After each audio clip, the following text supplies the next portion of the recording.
नमस्कार मित्रांनो, हे बघा आमचे ऑफिसचे चित्र. हे आमचे जुने सहकारी आहेत. इतक्या ट्रान्सपोर्टवाल्यांनी बिल्टी दिली आणि गाडी बाहेर काढली. त्या टेरिंगवर हात फिरवताना आणि डिझेलवरच्या पंपाच्या आकडे पाहताना काय तो मोहल होता. डिझेल भरताना झालेली गप्पांची प्रवासाची सुरुवात जबरदस्त झाली. मग काय, पोटाची भूक भागवण्यासाठी केलेला तो नाश्ता, त्यानंतर घाट चढताना लागलेला पावसातच दिसलेले एक छोटं मंदिर आणि तो खडतर घाट पार केल्यानंतर मिळेल ते गरमागरम चहाची तृप्ती. सगळ्यात गाडी अशी दूर लावल्यावर चालत जाण्यात एक वेगळाच आनंद असतो. रात्रीचा हा शांत रस्त्यावरून सुसाट सुटलेला माझा हा प्रवास, नक्षत्राच्या सोबत आणि वाऱ्याचा छान श्वास. तर नमस्कार मित्रांनो, लांबचा पल्ला गाडताना तुमचं प्रेम माझ्यासोबत आहे, नवीन स्वप्ने सजीवताना.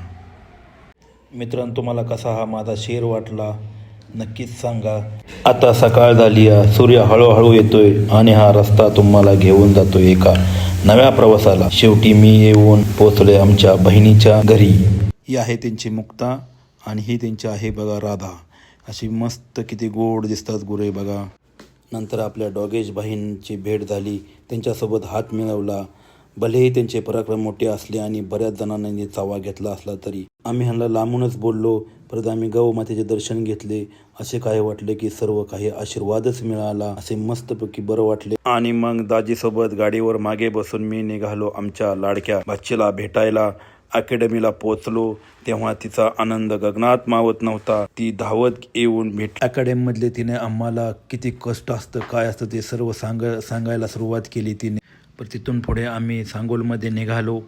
सांगोलमध्ये असे जाताना ती म्हणली, चला मामा मला आईस्क्रीम खायचं आहे. मग आम्ही नवजात आईस्क्रीममध्ये गेलो. मग स्ट्रॉबेरीचं आईस्क्रीम मागवलं.